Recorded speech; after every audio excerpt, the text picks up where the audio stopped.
right, KG. So you were paying attention to the flows on Friday. Did it land how you expected?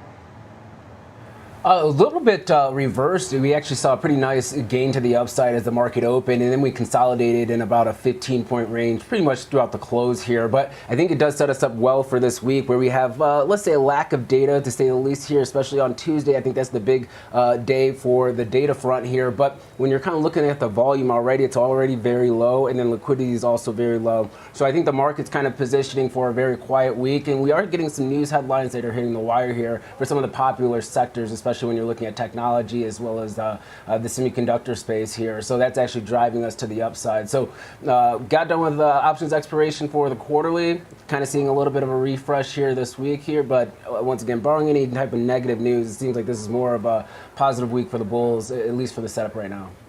So is tech back in pole position in terms of running things now?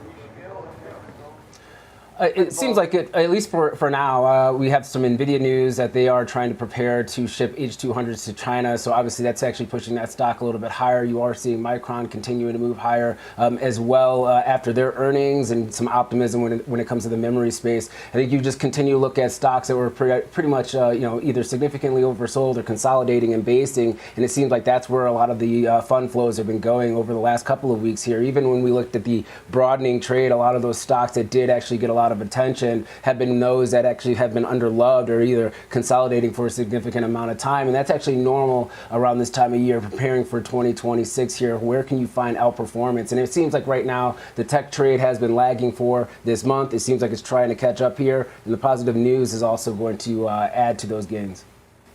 Three sources familiar with the situation told Reuters that Nvidia has informed Chinese clients that it plans to begin sending its second most potent AI processors to China before to the Lunar New Year break in mid-February. According to the first and second sources, the U.S. chipmaker intends to fulfill initial orders from its current stock, with shipments anticipated to total 5,000 to 10,000 chip modules, or roughly 40,000 to 80,000 H200 AI chips. According to the third source, Nvidia has also informed Chinese customers that it intends to expand its chip production capacity, with orders for that capacity opening in the second quarter of 2026. Beijing has not yet approved any H200 sales, so there is still a lot of uncertainty, and the timing may change based on government decisions, the sources added. The third source stated that the entire scheme is subject to government approval. Until we receive the official approval, nothing is definite. Since the conversations are confidential, the sources chose not to be named. Requests for comment from China's Ministry of Industry and Information Technology and Nvidia were not immediately answered. Following U.S. President Donald Trump's announcement this month that Washington would permit such sales with a 25% tax, the anticipated shipments would be the first supplies of H200 chips to China. Last week, Reuters revealed that the Trump administration had fulfilled his promise to permit the sale of H200 chips to China by initiating an interagency examination of licensing applications. The action marks a significant change in policy from the Biden administration, which prohibited the sale of cutting-edge AI chips to China on the grounds of national security. Despite being replaced by Nvidia's more recent Blackwell chips, the H200, which was a member of the company's previous generation Hopper line, is still commonly used in AI. The supply of H200 is limited because Nvidia has concentrated its manufacture on Blackwell and the next Rubin line. Trump's move coincides with China's efforts to expand its own AI chip business. Since local businesses haven't yet been able to match the H200's performance, there are worries that permitting imports could impede domestic development. According to a Reuters story this month, Chinese officials discussed the issue in emergency meetings earlier this month and are considering whether to permit shipments. According to the newspaper, one idea would mandate that a specific percentage of domestic chips be included with every H200 purchase.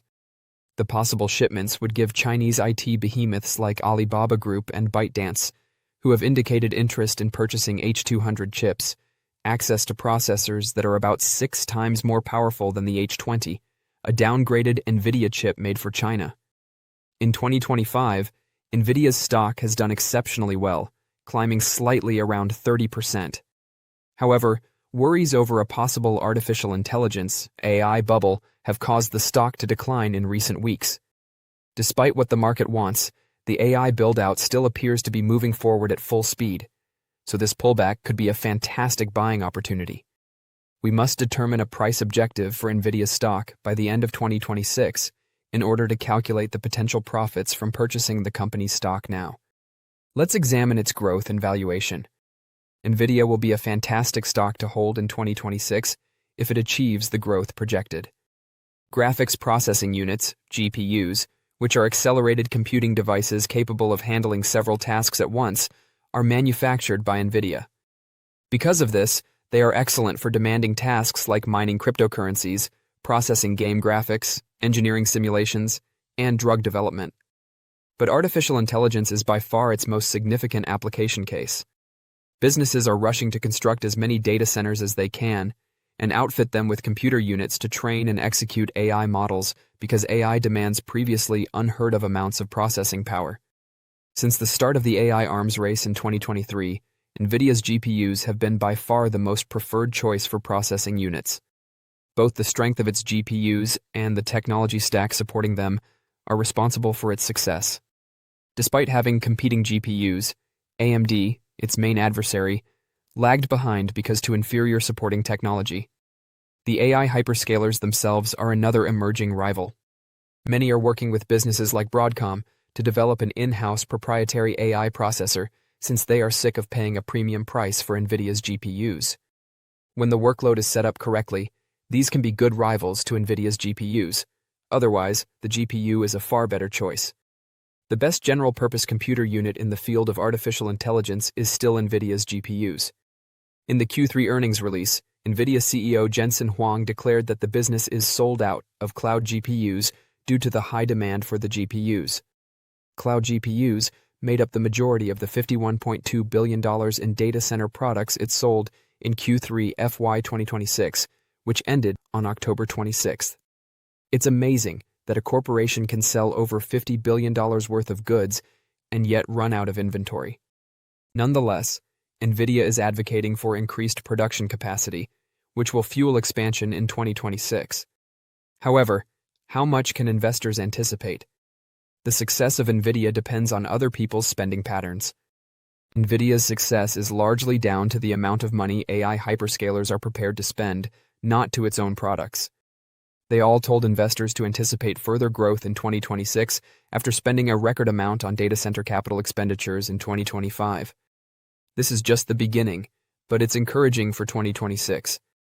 Nvidia projects that data center capital expenditures will increase from $600 billion in 2025 to $3 trillion to $4 trillion by 2030, indicating that the AI build-out will continue to grow for several years after that. At the lower end of that estimate, that is a 38% compound annual growth rate, CAGR, which is also in line with Wall Street's forecasts.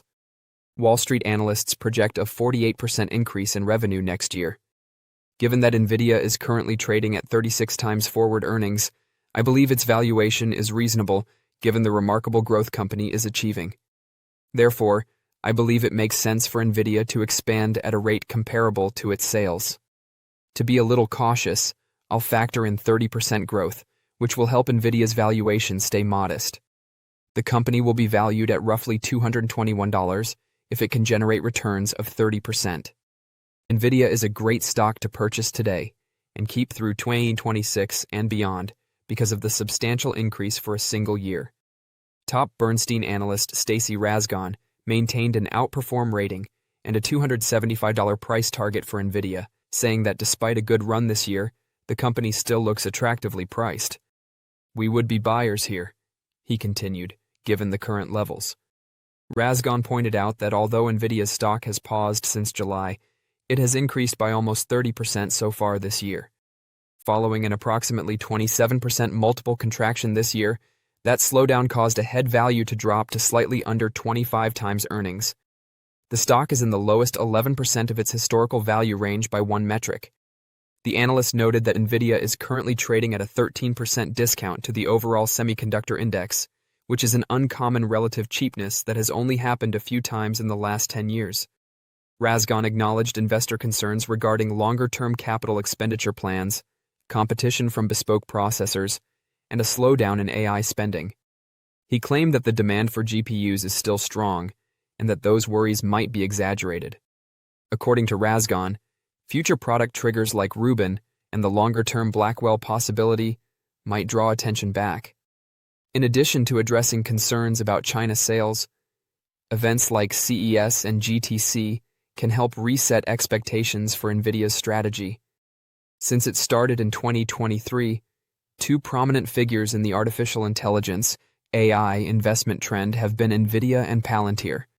Since 2023, each has increased shareholder returns by about 2,600% and around 1,100% respectively. Palantir and Nvidia both had outstanding 2025s, with their respective increases of 134% and 27%. It wouldn't be shocking if both of these equities took a sabbatical following their fantastic runs. But in 2026, I believe one of them is going to produce incredible returns, while the other is going to decline.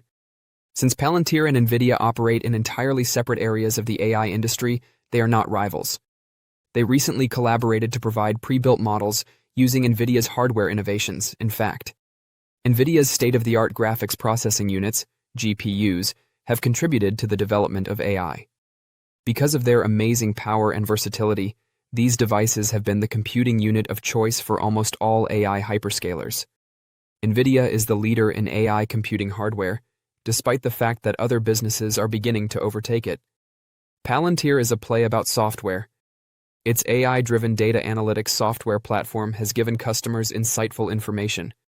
Its AIP platform, which enables customers to utilize generative AI, is its greatest development in recent years. An organization can increase productivity by automating processes with AI agents. Both commercial customers and the government have adopted this well-liked product. In the third quarter, Palantir's government segment grew by 55%, while its commercial growth was 73% year-over-year. While the commercial segment brought in $548 million, the government division brought in $633 million, albeit at a slower rate of growth. Together, they produced growth of 63%. The size gap between Palantir and Nvidia is enormous, despite the company's outstanding quarter. Similar rise was observed in Q3 of Nvidia's fiscal year 2026. Although its sales increased by 62% annually, Nvidia's revenue stream is more than 50 times greater, coming in at $57 billion. Nvidia is prospering because of the obvious enormous need for AI processing capacity. In fact, the business projects that worldwide capital expenditures for data centers would increase from $600 billion in 2025 to between $3 trillion and $4 trillion by 2030. Both Nvidia and Palantir are expected to provide additional growth, so the AI build-out is far from finished. It's difficult to tell which business is performing better because both are expanding at remarkable rates. But investors also need to take into account another aspect of the analysis. One aspect of investing is identifying outstanding businesses. The other is avoiding overpaying for them. One of these stocks is obviously far more expensive when you compare their values. Palantir's stock is almost 7 times more costly than Nvidia's, with a valuation of nearly 250 times forward earnings. That's a major issue since the stock has baked in a significant amount of growth that will need to happen over the next years. Although Nvidia's stock isn't particularly cheap, it can easily support a price tag of 36 times forward profits if the firm can maintain its current rate of growth. In actuality, Palantir stock is probably overpriced and will shortly see a significant decline. The stock of Nvidia has already retreated from its most recent peak, and it may be ready to surge again in 2026. In my opinion, Nvidia is a far superior purchase in this case. Don't forget to share your thoughts and experiences in the comments below. Your input helps create a more knowledgeable community where we can all learn and grow together in the world of investing. Stay up to date with the latest market trends, insights, and key updates by subscribing to Investing Tutorial.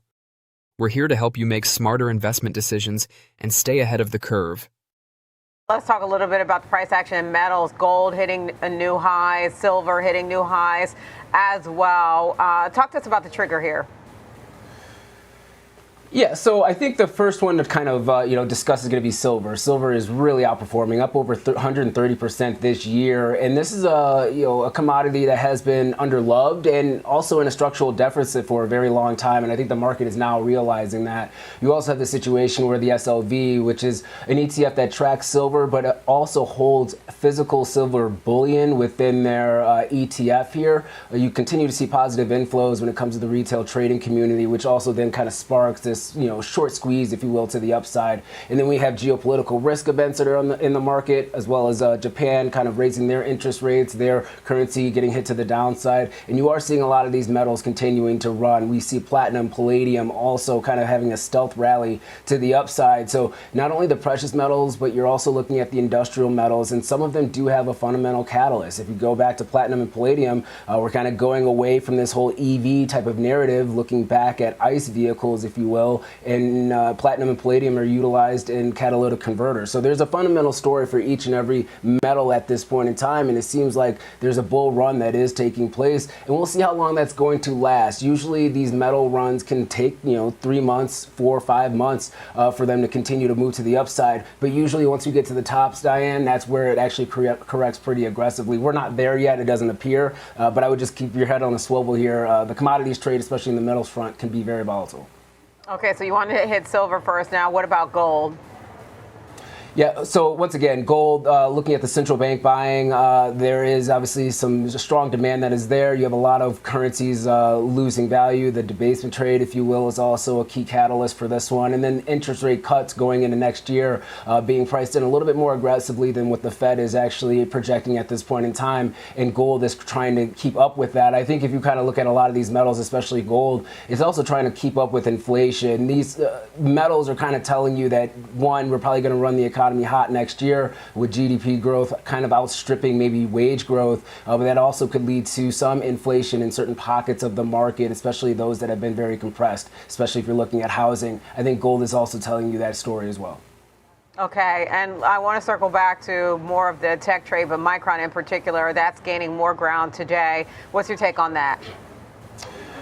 Yeah, well, it has the fundamental catalyst. So we had the earnings announcements. They were able to beat both on the top and bottom line, provide a very strong guidance moving forward. In fact, they're kind of talking about they're only going to be able to meet 50 to 65% of the total demand that is out there. So that could also spill over into some of the other memory names. And so in a market where you're really trying to find ways to be profitable, and there is some hiccups when it comes to the AI trade, concerned about funding mechanisms and things of that nature, you are seeing a very strong story when it comes to the memory names. Even though those stocks may have run too far too fast from a technical standpoint, you cannot ignore the fact that there's a lot of enthusiasm in that trade right now, and you got to go with the trend. And until that trend actually changes or consolidates and breaks down, it seems like it wants to go higher from here, especially when you're looking at Micron and even some of the other names that are out there, the SanDisk of the world, Western Digital. Those are all still relatively strong players on a relative basis compared to maybe some of the popular AI names that we've seen over the last 2 years. Okay, so let's talk about the levels that you're watching out for on the S&P 500. So we finished at 68.34. Where's the path from here? What's the next stop? Yeah, so if you're looking at the upside, 68.80 to the downside, 6,800 is your major area of support. We have about a 14.9 VIX right now, Diane. That's actually really low, but we have a holiday week, so we have to be mindful of that. Only implying about a 0.9% move either to the upside or downside. So you actually can go out in time and buy protection fairly quickly or cheaply here at these current levels. We usually do not stay at a 14 VIX for long.